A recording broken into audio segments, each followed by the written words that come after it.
quando nós falamos entre a questão do ter e o ser, nós vamos buscar ensinamentos óbvios de Jesus. E aí nós não podemos fazer anacronismo. Significa o conhecimento do hoje, a estrutura nossa hoje, transportar pura e simplesmente para o período que Jesus passa pelo planeta. A gente não pode pegar o conhecimento, estrutura psicológica, tudo, e transportar pura e simplesmente para mais de 2000 anos atrás, tá certo? Claro, aí sim, os ensinamentos do Cristo, eles não são de 2000 anos atrás. Os ensinamentos do Cristo são eternos, porque são de Deus, que Jesus nos traz, e naturalmente eles vão sendo ampliados à medida da nossa evolução. Como também o conceito de Deus se ampliou para todos nós, né? Tínhamos deuses, depois passamos por todas as estruturas até chegarmos a uma definição em 18 de abril de 1857, lançamento do Livro dos Espíritos, há 166 anos atrás, onde Kardec já não pergunta quem é ou o que é, não coisifica nem coloca a pessoalidade na divindade, pergunta que é. E a resposta é belíssima, dada a importância do assunto, é o primeiro capítulo do livro, e o primeiro... Ele consertou. Tem alguma coisa acontecendo aqui agora. Aí, mas não era para mudar. Na realidade, a resposta dos espíritos é a inteligência suprema, causa primária de todas as coisas. Obviamente, eu vou testar. Agora está. Obviamente que eles, como dissemos, os ensinamentos de Jesus estão em Deus, ele vai dizer, eu e o Pai somos um, ele não fala em perda de individualidade, em absoluto, ele fala na capacitação dele como espírito, uma capacitação crística que um dia nós atingiremos, ele fala sobre estar ligado na mente cósmica, o que para nós ainda é algo surreal, né? Estar ligado na mente cósmica. Então, o que passa, a rigor, na mente de Deus, passa na mente de um espírito crístico.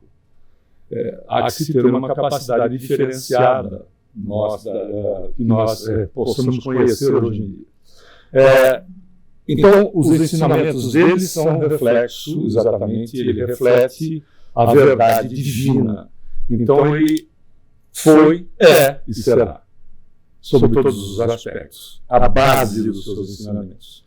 Mas ele tinha que fazer algo que fizesse sentido para pessoas vivenciando uma realidade há 2000 anos, não é verdade? Se Jesus estivesse conosco agora, ele utilizaria todos os recursos que nós temos à nossa disposição, redes sociais, questões todas que nós conhecemos, ele utilizaria por estar, evidentemente, dentro desse contexto. É por isso que nós fizemos essa introdução, porque nós trouxemos duas parábolas de Jesus.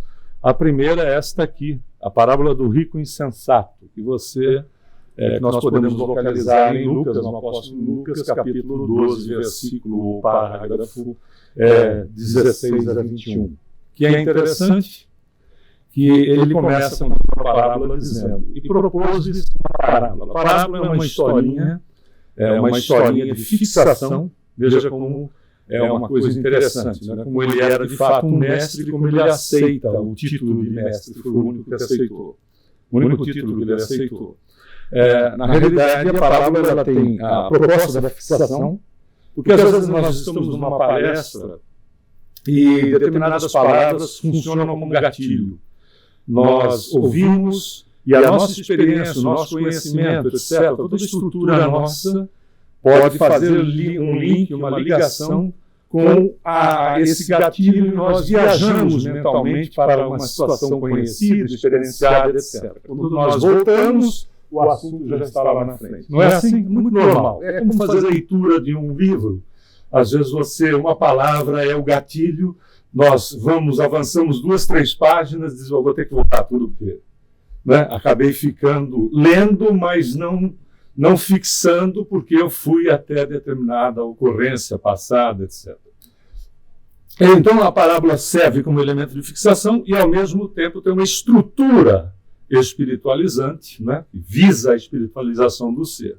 E o que acaba acontecendo é que numa multidão, né, ou num grupo, de repente fica o registro da historinha, a pessoa sai, todas as pessoas sairão atendidas, mesmo que seja só com aquele pedaço, que não é só pela estrutura aprofundada que ela tem, da espiritualização que é a proposta, a pessoa sai tão atendida quanto qualquer outro que teve a possibilidade de, ao decorrer da palestra, que era a proposta de Jesus, né, dos seus ensinos, teve a possibilidade de manter o maior volume de atenção possível. Não se espante.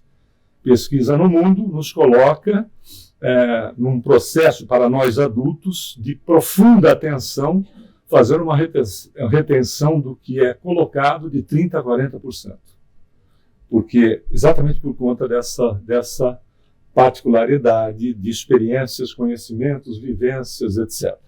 Então ele propõe uma parábola, dizendo da herdade, né, da propriedade de um homem rico que tinha produzido com abundância. Veja, está instalado numa época, né, de mais de 2000 anos atrás.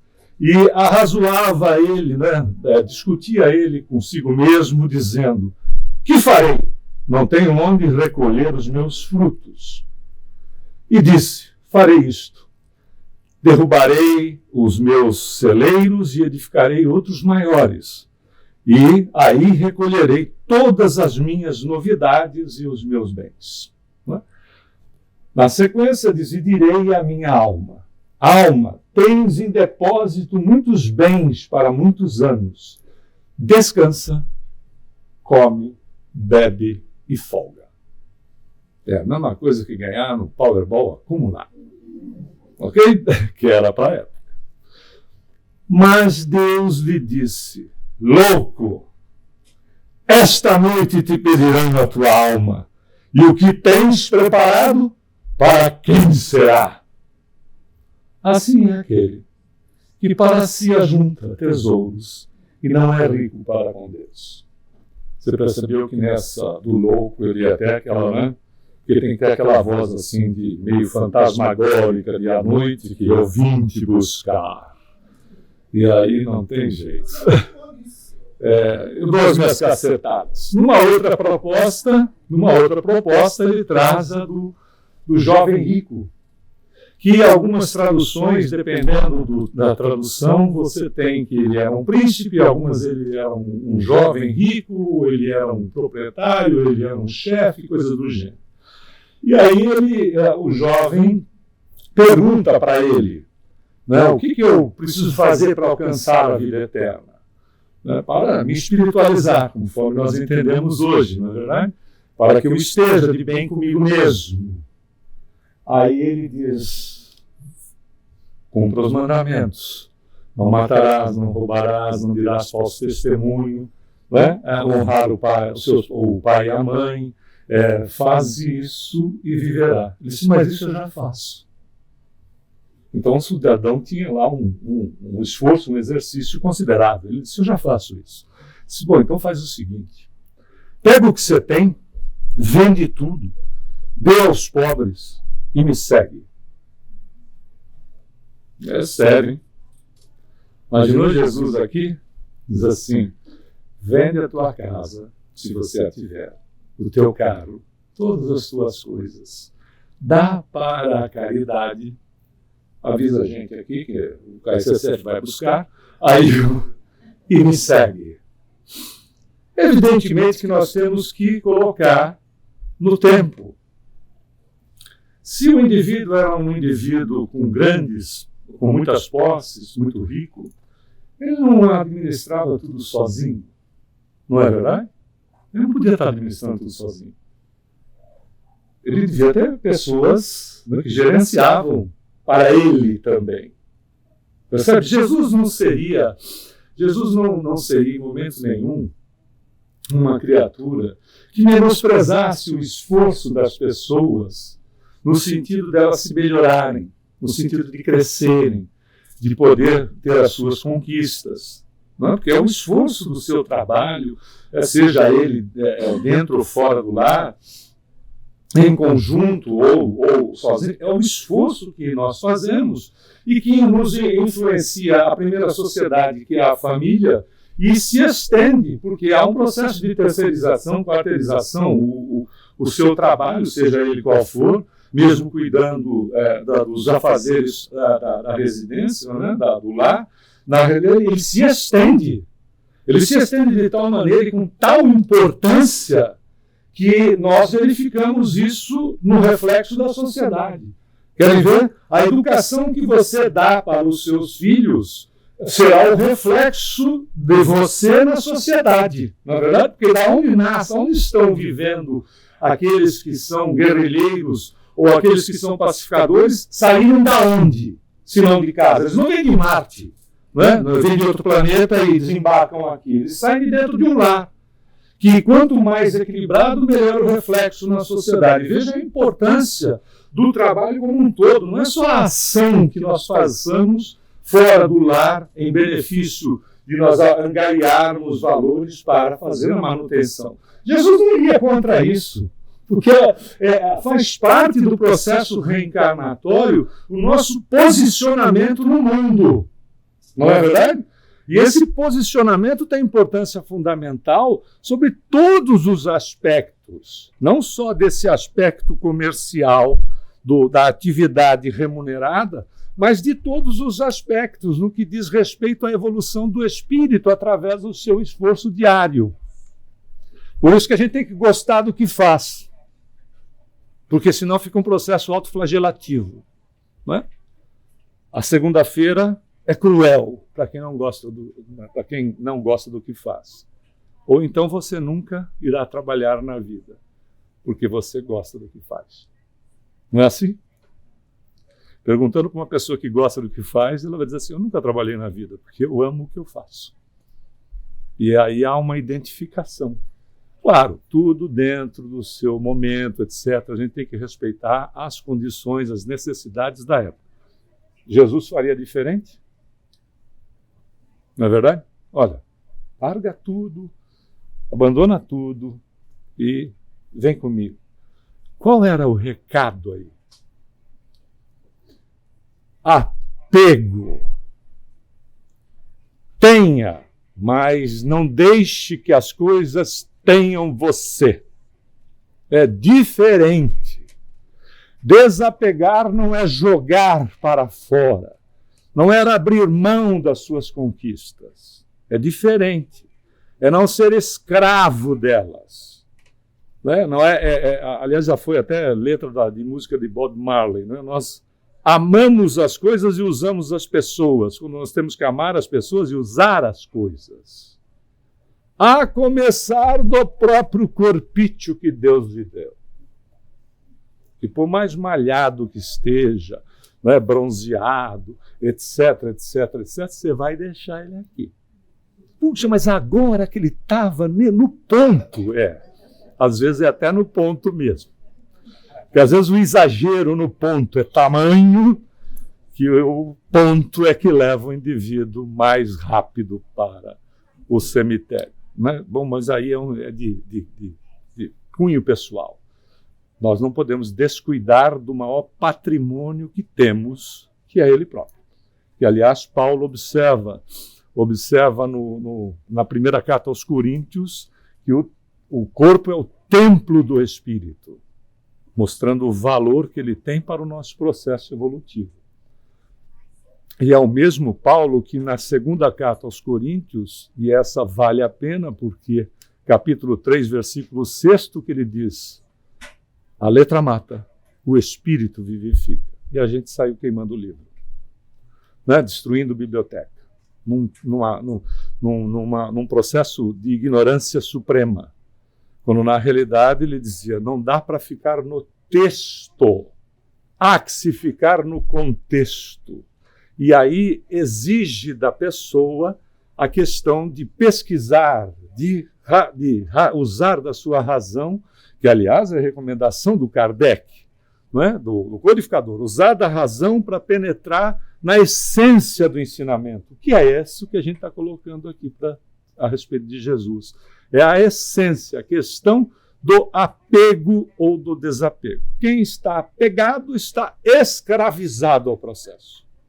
E é tão interessante que muitos de casos, por vezes, de desencarnantes que se comunicam, né, sendo atendidos nas casas espíritas, por vezes o indivíduo está apegado às coisas que possuía, ao carro, à casa, etc. Nós não tivemos numa oportunidade, já contamos aqui de uma certa feita, de quando nós estávamos nos mudando aqui para os Estados Unidos, que a gente está aqui não faz muito tempo, faz 12 anos agora, nós estávamos procurando uma casa, né? E ao entrarmos numa casa, foi interessante a situação, porque tinha um pássaro numa gaiolinha acuado.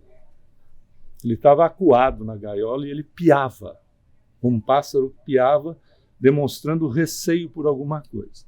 E estava lá a corretora com a minha esposa, tal, vendo lá a sala, e este que vos fala, curioso, né? Porque eu sou pisciano, né, imagina. Aí eu fui para o corredor da parte íntima da casa, dos quartos. Quando eu abri a porta, o cidadão estava lá, devidamente desencarnado, óbvio. E quando ele me viu, ele veio, mas porque a conexão é perispírito a perispírito. Ele sabe que está sendo visto, né? Ele sabe que está sendo visto. Então, a conexão, ele veio babando. O que você está fazendo aqui? A comunicação é mental, né?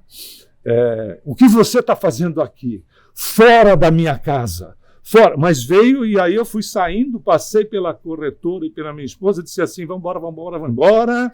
E aí a corretora não entendeu coisa alguma, e saímos pela porta fora, ele veio atrás gritando, quando chegou no batente da porta de saída, ele parou. Continuou gritando, mas parou. O limite dele era a casa. Ele desencarnou, extremamente apegado à casa, voltou para casa. E eu era o invasor. Eu estava invadindo a propriedade dele. E ele nada mais fazia do que defender aquilo que ele entendia lhe pertencer. É a questão do apego. Bom, que fazer? Orar, pedindo para mentores, né, que possam atuar, encaminhando uma criatura que está literalmente apegada à situação. Apego. Então, não é o desprezo, é a escravização ao processo. Por isso que a questão é o materialismo, né? E, ao definir o ser pelo ter, dita que a felicidade, a paz e a segurança são tão maiores quanto mais bens a pessoa possua durante a sua existência terrena. O carro mudou de um ano para outro, o cara coloca um friso diferente, porque é óbvio, né? Há que se fazer com que o business cresça. E a pessoa, por vezes, fica impaciente. Nada contra você mudar de carro todo ano. Não é verdade? É só a relação de que ele é um objeto que você se serve para a sua locomoção, locomoção da sua família. Tendo isso em mente, a situação muda completamente. Mas eu gosto de cuidar da casa, eu gosto de cuidar do carro. Excelente, porque esses veículos, eles refletem o seu cuidado a começar de si mesmo, não é? Eles refletem o cuidado que você tem sobre a sua pessoa, que está refletido nas coisas que você conquistou. Ponto, sem problema. O ponto todo é que não precisamos ter para ser, o que é bem diferente. O que acaba acontecendo? Qual foi a grande influência ainda muito forte? Uma existência única. Uma existência única, então se existe só uma existência, eu preciso gozá-la ao máximo, não é? Porque eu vou morrer, e morrer acabou. Não é assim? Creio que todos nós já ouvimos alguma colocação desse tipo. Eu vou morrer mesmo, não é assim? Então, quanto mais eu usufruir, tanto melhor em todos os sentidos. Para quem tem uma visão de uma condição de existência única, isso é uma realidade. Você vai morrer, ponto. Nós também vamos. Só que nós vamos desencarnar, apesar de que muita gente é cadáver que anda. Não é? Porque quando a criatura é inútil para ela mesma e ela reflete a sua inutilidade para a sociedade, ela é um cadáver que anda, pura e simplesmente. Mas isso é uma outra realidade. Eu preciso usufruir. O que acaba acontecendo com isso? O eterno, o que é eterno, né? Deus, etc., os valores, tudo mais, vão ser preteridos pelo efêmero. É aquilo que, né, é imediato. Eu preciso disso. Eu quero isso, senão eu não vou ser feliz. Olha o engano. E, logicamente, coloca os cegos ao lado dos cegos. Né? Porque aí é cego conduzindo o cego. Porque só vê o ponto à frente. Só olha o aspecto imediatista. E tudo o mais é ignorado. O que vai causar? Tédio e frustração. É uma situação que, né, a gente se frustra porque já conseguiu e agora faz o quê? Precisa de mais. Né? Não acaba. É um círculo vicioso. Né? É o cachorro rodando atrás do rabo. Né? Vira um círculo vicioso. Eu preciso mais. Eu preciso mais. E, obviamente, eu preciso também, vivo com a questão da aprovação dos outros. Pasme, mas tem gente que, se você vai ao restaurante, pega o seu ticket e dá primeiro para o valer, se tiver valer, para ver que carro que você está usando. Percebeu? Precisa da aprovação dos outros. Não é? O que os outros vão pensar a meu respeito? Nada mais do que já pensam. Né? Só que agora, com o corte de cabelo, para quem os possua, evidentemente, né? Ficou assim, tipo aquele capacete do Darth Vader, vão dizer também agora isso. Mais alguma coisa nesse sentido. Né? Porque é um sofrimento, porque, concorda? Eu preciso ter quantos likes eu preciso ter naquilo que eu postei. Por incrível que pareça, nós temos tratamentos psiquiátricos para pessoas que necessitam pelo problema da viciação em redes sociais. E a viciação não está só no acesso, está em quantos likes eu tenho e quantos você não tem. Percebeu? Há uma situação de necessidade de aprovação. Vira um círculo vicioso.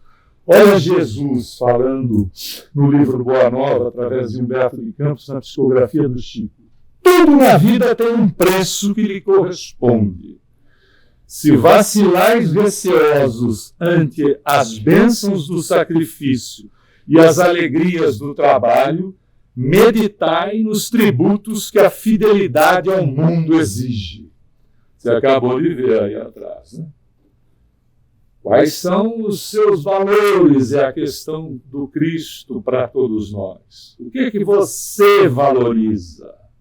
O que é importante na sua vida? Nada de desprezar as conquistas e continuar trabalhando para melhorar-se. Mas o que é que vale? Por isso que no Evangelho segundo o Espiritismo, Kardec registra: somente o homem inteiro é ser humano, que se despojou dos vícios e se enriqueceu de virtudes, pode esperar com tranquilidade o despertar na outra vida.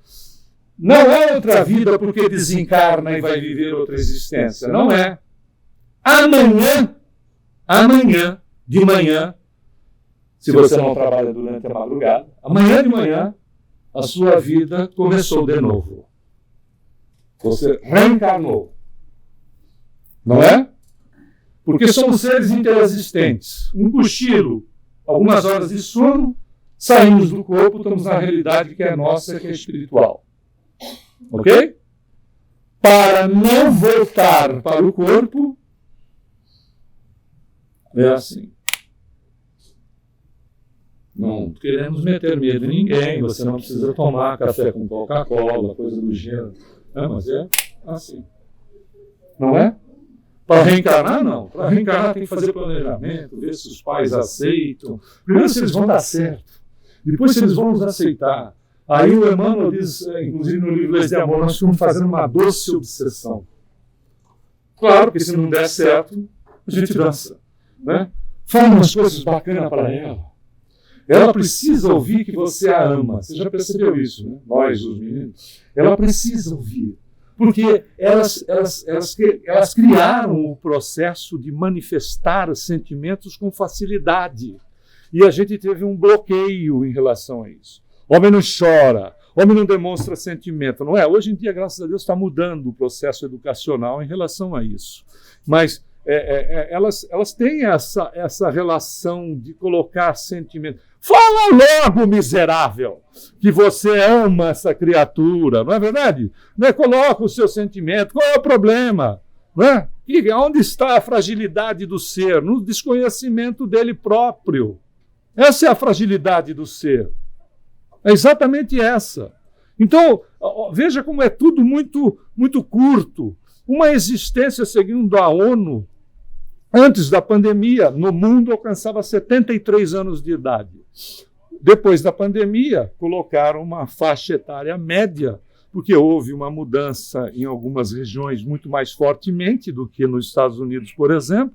A faixa etária média virou 71. Você passou? Ótimo, né?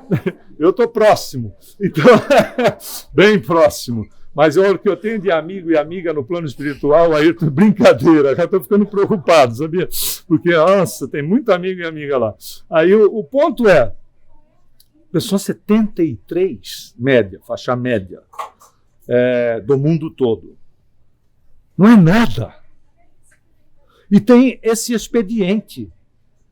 Todo dia, quando nós despertamos, a vida está recomeçando. Tanto é que, citando Emmanuel de novo, numa mesma obra, ele diz assim, cada vez que nós despertamos, é a confiança de Deus que se renova, olha que beleza, a confiança do Criador que se renova na criatura. Porque se essa criatura não fosse importante, não acordaria. Não é? Desligou. Não é? Olha a importância desse momento, com toda essa ebulição, se tem. Por isso, essa questão da outra vida, despertar com tranquilidade na outra vida, é o dia seguinte. São todos os nossos dias. É uma renovação pela qual nós passamos. E quando nós começamos a ter, assim, um pouco mais de tranquilidade em relação a isso, nada mais nos preocupa, não é verdade? Ah, fulano desencarnou. Sim, ele cumpriu com a sua missão e está agora, se ele trabalhava, vai continuar trabalhando lá. Se ele estudava, vai continuar estudando lá, com um detalhe, vai manter seu relacionamento com as pessoas que ele ama, né? De uma forma, por vezes, até muito mais objetiva. Nós trabalhamos durante muito tempo num serviço, numa casa em São Paulo, de consolo às pessoas que os familiares, amigos, parentes haviam desencarnado. Então a pessoa ia, e é interessante, algumas pessoas tinham um contato muito pequeno com aquele ser querido, porque fosse quem fosse, estudava o dia todo e trabalhava à noite. Quando chegava à casa, as pessoas os familiares já estavam repousando. Por vezes saía tão cedo para a atividade do trabalho, que as pessoas ainda não haviam despertado, não haviam levantado. Então o contato era muito pequeno. Desencarna e disse assim, eu sonho com ele ou com ela todas as noites. Está acontecendo o quê?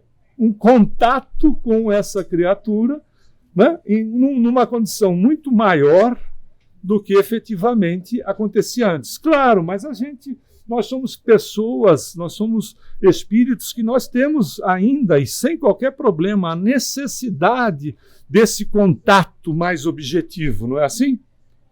A gente tem essa necessidade, não tem problema nenhum.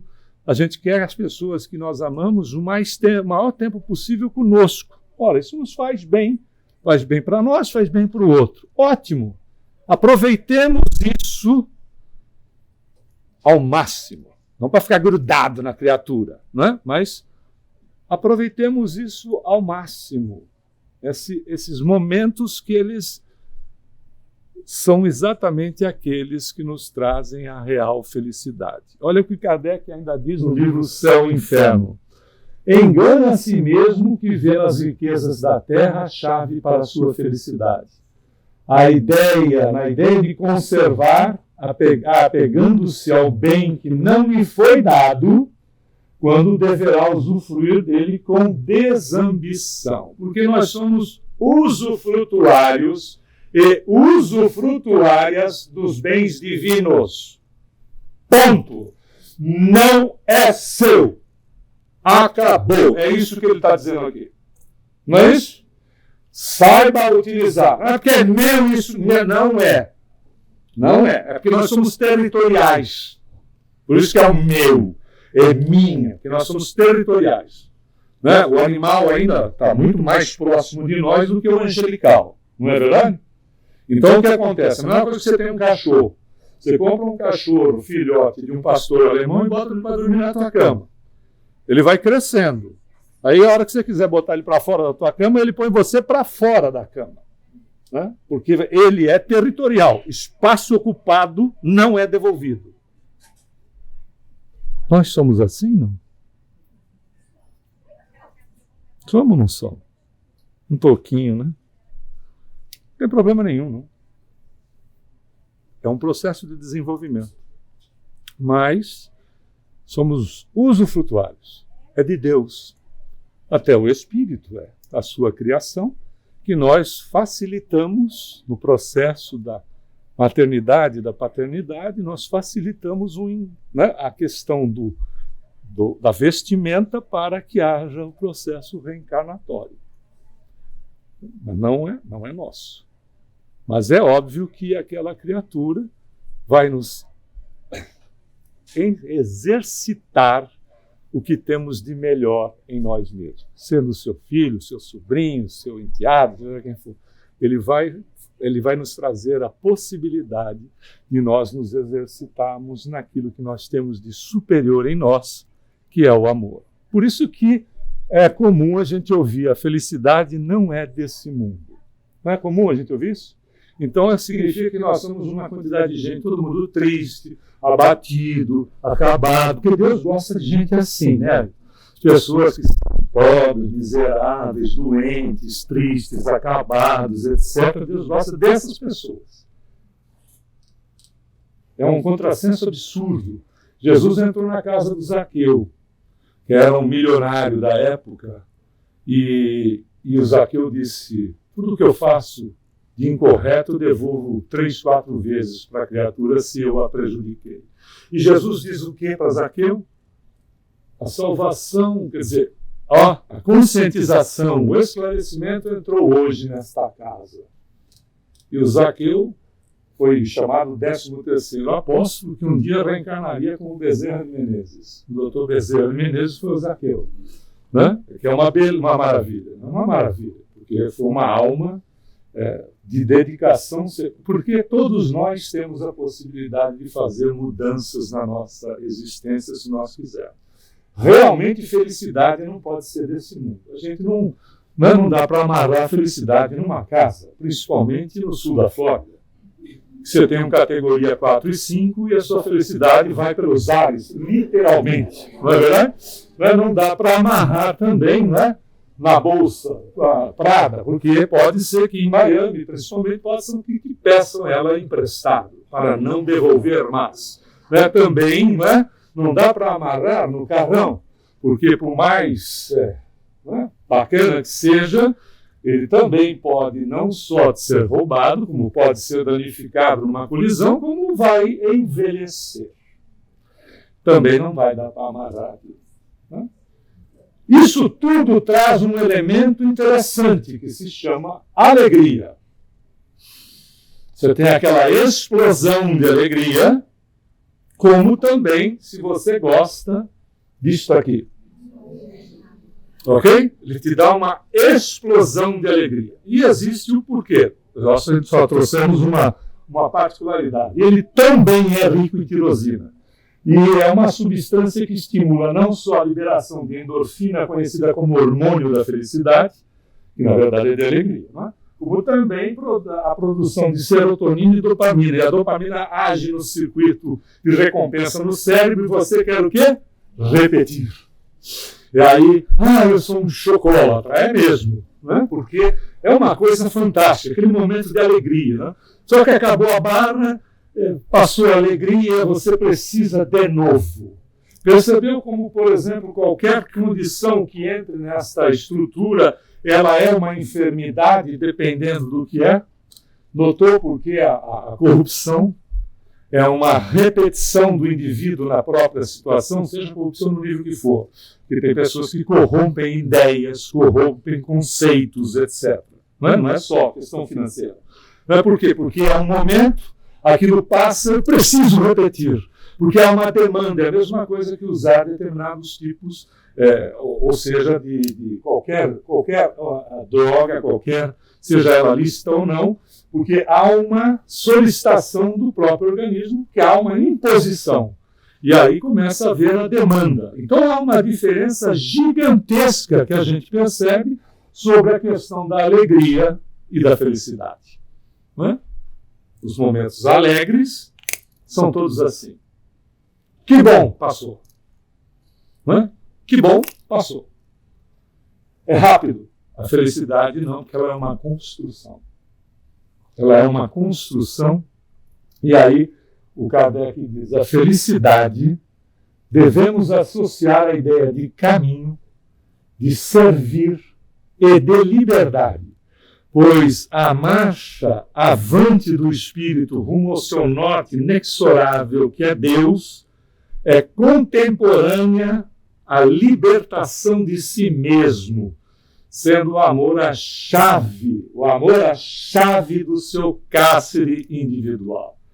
Tenha tudo o que você quiser, mas ame o máximo que você puder. Faça o bem o máximo que você puder. Não é uma questão de não permitir o mal. É imperioso fazer o bem. Faça o bem, porque o bem é exercício de potencialidade que está totalmente estruturada no que a gente chama de amor. Aí o mundo, a felicidade não é deste mundo, mas dá para ser feliz nele, dentro das possibilidades, não é, em que nós nos encontremos. Por quê? Porque nós nunca seremos felizes enquanto estivermos presos a certas situações, escravizados, escravizadas, né? Apegados, apegadas. Mas quando utilizamos, conforme Kardec diz, sem ambição e na condição de estar servindo ao semelhante, fazendo o bem no mínimo que seja, no mínimo. E a gente usa sempre algumas condições muito simples, porque elas todas estão nas nossas possibilidades. Cumprimente as pessoas, desejando para elas que elas realmente tenham um bom dia. Deseje isso. Ou boa tarde, ou boa noite, porque o que acontece? Nesse momento nós emitimos um fluxo energético em direção a essa pessoa que tem o nosso registro e você pode estar, de repente, salvando uma criatura. Mas só com um bom dia? Só não. Não é o bom dia comercial. É o que nós colocamos naquilo que nós estamos pensando. Não é nem o que está dizendo, porque aí já é a materialização. Não é? Emitindo em favor das criaturas. Essas criaturas somos nós. Mas é o espírito A, B, C. Não, é você, sou eu, somos nós. Nós somos essas criaturas capazes de mudar histórias de nós mesmos e de influenciarmos histórias dos outros. Mas com um simples cumprimento, desde que ele leve aquilo que você tem de melhor no seu coração, naquele instante. E você pode tirar, de repente, da cabeça de um indivíduo a ideia de um suicídio, com uma palavra, não é verdade? Ou levá-lo ao desespero com uma palavra. Não é um fato? Esses somos nós. Jesus não conta com meia dúzia de espíritos missionários. Ele conta com todos nós. Com todos nós. Com cada um de... mas eu tenho problema A, tenho problema B, porque eu sou assim, porque eu sou daquele jeito, que eu sou assado, mal passado. Não tem problema. Ele conta com cada um de nós. Dá uma olhada naqueles que o seguiram, nos seus apóstolos. Quem eram os apóstolos? Não tinha um cidadão lá que era um iludido, que era o Judas, completamente iludido pela situação daquilo que eles vivenciavam, achando que Jesus era na verdade, o príncipe de arma na mão que revolucionaria toda a estrutura da história deles, que era subjugada pelos romanos. Tinha de tudo. Não tinha a Maria, que era de Magdala, né, que chama de Maria Madalena, que imputaram uma inferioridade a ela, porque ela era altamente espiritualizada, e uma mulher espiritualizada tinha um problema de sexismo, né? Que é uma palavra bacana para machismo. Então tinha que denegri-la de alguma maneira, não é verdade? Uma mulher altamente espiritualizada que tinha os equívocos da sexualidade, como qualquer um de nós pode ter, não é? Não dá para apontar o dedo. Porque se a gente der uma olhada no nosso histórico, mas nessa encarnação eu não aprontei nenhuma. Que bom, né? Que bom. Mas você acha que a gente não deu umas escorregadelas? É evidente que deu. Por quê? Porque nós somos espíritos em evolução. Se nós tivéssemos o conhecimento do hoje, quando nós demos as nossas escorregadas no ontem, nós não teríamos feito. Nós nunca mais vamos fazer do mesmo jeito. Não é uma realidade? É como se apaixonar. Você nunca mais se apaixona da mesma maneira. A primeira paixão que você teve, você enfiou o pé pelas mãos. Não é? A segunda paixão, você diz, já vi essa história antes. Não é verdade? A gente tem que... É belíssimo, mas tem que ser gerenciada.